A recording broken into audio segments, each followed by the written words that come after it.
Здравствуйте, мои дорогие ветераны кулинарно-стихийного движения! Я благодарю всех, кто с нами все это время, и появившихся новичков, которые один раз увидели или от кого-нибудь услышали и уже оторваться не могут от нашего YouTube-канала. Спасибо всем, кто пишет нам, всем, кто ставит лайки, колокольчики и советует своим друзьям, соседям, знакомым и врагам подписываться на наш канал. Мы очень для вас стараемся, и сегодня я тоже буду для вас стараться.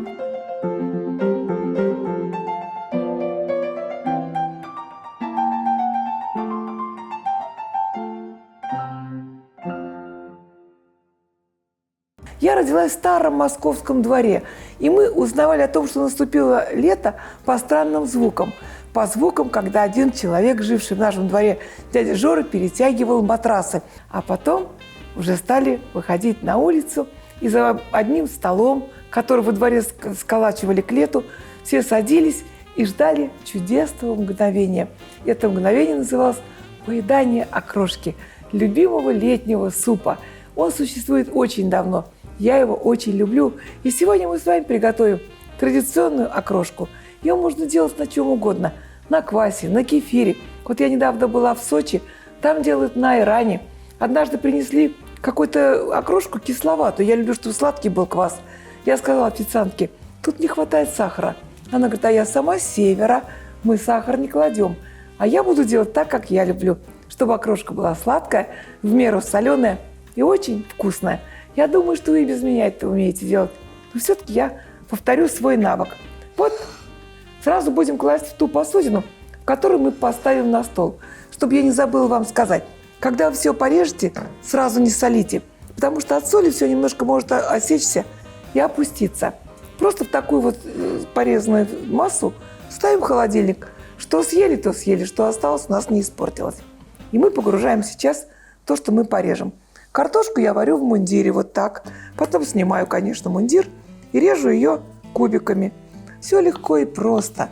В мундире лучше, чтобы она уже к тому времени сварилась и остыла, потому что нельзя горячую класть.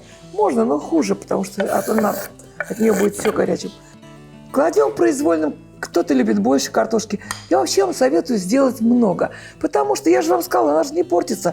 Будет стоять в холодильнике. И завтра вам не нужно снова одевать на себя фартук, доставать все приборы. Вы просто вынули, поставили на стол, доставили из холодильника квас. Я его тоже потом достану. И прям подали на стол. Но я вас уверяю, что на завтра ничего не останется. По крайней мере, у меня такой опыт. Теперь мы сюда кладем огурцы. Я, конечно, могу положить половинку, но я побольше положу. Потому что я думаю, что сегодня будет много едоков. Потому что нет такой окрошки, чтобы она оставалась. У меня ни разу не было. Вот. Порезанный мелко лук зеленый с укропом. Все сюда. Сейчас, видите, как все просто. Просто это не значит плохо. Редиску. Иногда у меня редиски нет, я и без редиски. Но редиска дело не портит. Вот. Потом еще тут есть маленький секрет заправки, но сейчас я с вами этим секретом поделюсь. Редиску. Потом можно, я, например, больше люблю, на сегодня у меня куриная грудка, но это, конечно, шикарнее, это как-то так наряднее, с куриной грудкой мелко порезанной. А я люблю, знаете, детство послевоенное оставило след с простой, самой простой вареной колбасой. Мне кажется, что это очень вкусно. Вот.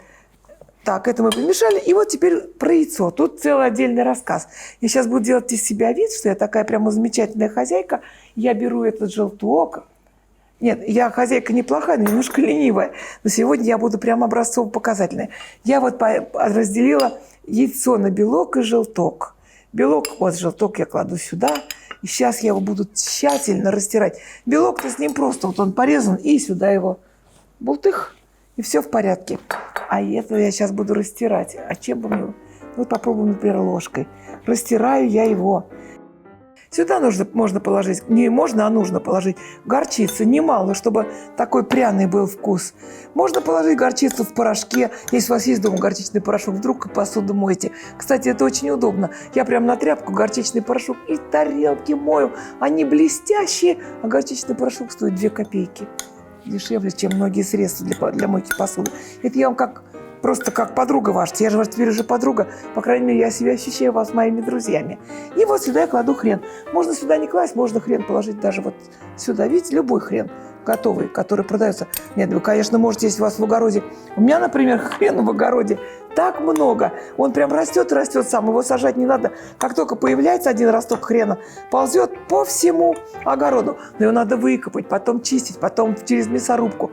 Потом... я не хочу, я ленивая. Я покупаю в магазине хрен. Ну, конечно, свой-то он может быть и вкуснее. Все тут, все ингредиенты уже тут есть. Все в порядке, больше ничего не надо. Яйцо растертое с горчицей есть. Тоже его сюда. Я как следует помешаю, не солю, как я вам уже сказала. Но когда будут гости раскладывать по тарелкам, я это поставлю, и квас поставлю отдельно в кувшине. Когда будут раскладывать по тарелкам, вы обязательно предупредите, что мы ничего не солили, вы непременно посолите. А кто хочет, и посахарите. Поставьте на стол и соль, и сахар. И теперь достаем квас из холодильника. Конечно, можно поставить квас прямо в бутылках. Ведь мы же немножко за красоту. Я всегда переливаю в кувшин, ставлю в холодильник. И вот так он стоит на столе. И еще пара небольших советов. Почему еще хорошо переливать в графин? Он пока постоит квас, вот эта пузырчатость из него выйдет, а это лучше для окрошки. А когда вы будете делать окрошку на кефире, кефир же он густой, то тогда нужно наливать немножко минеральной воды с газом. И там вот эти пузырьки не повредят. Итак, не знаю, как вы, я себе беру большую тарелку, потому что маленькой мне мало. Вот так.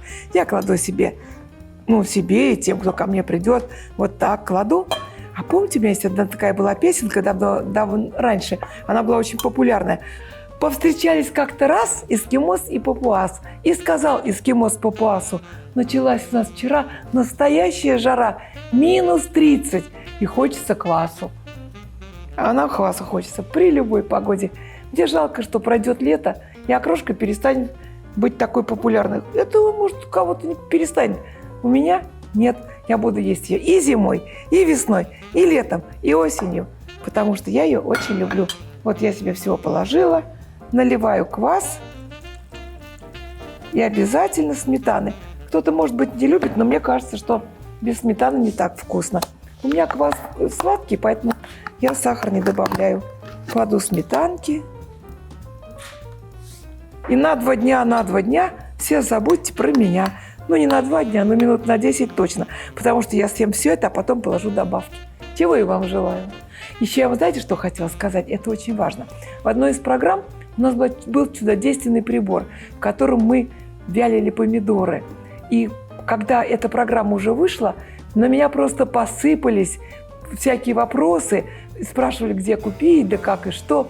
Очень хорошая штука, но меня больше всего порадовали сообщения от тех людей, которые производят этот прибор. Они написали: ой, Ларисочка, спасибо большое, как вы хорошо его отрекламировали. Даже поцеловали в конце передачи. У нас уже их не осталось, все раскупили. Спонсоры, берите с них пример.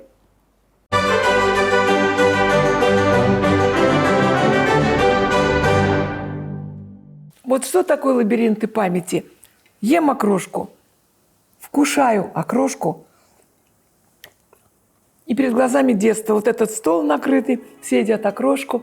Я все время вспоминаю наши старые дворы, где под осень расцветали золотые шары, в палисадниках горели желтым радостным огнем, плыли тихие недели, так и жили день за днем. Золотые шары – это детство дворы, золотые шары той далекой поры, золотые шары – отгорели костры, золотые костры той далекой поры.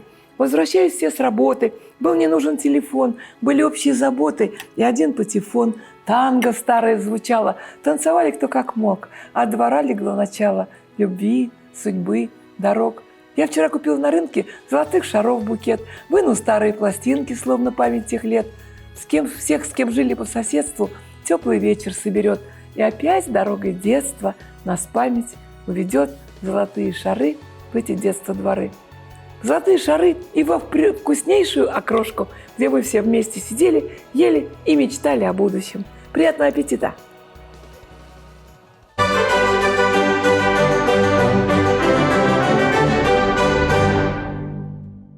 Объявляю 2 конкурса. Первый. Придумайте рифму к слову «окрошка». Слово «немножко» в качестве рифмы не предлагать, потому что окрошки много не бывает. А второе. Вот придумайте название. Оно существовало раньше на Руси. Похожее на шурум-бурум, но другое слово. Когда все вместе помешали и хорошо. Кто придумает, того угощу окрошкой у себя дома. А тех, кто не попадет ко мне на окрошку, приглашаю по пятницам смотреть наш канал, учиться и учить. И на счастье, как всегда, моя терапевтическая рука. Будьте счастливы! Удачи всем!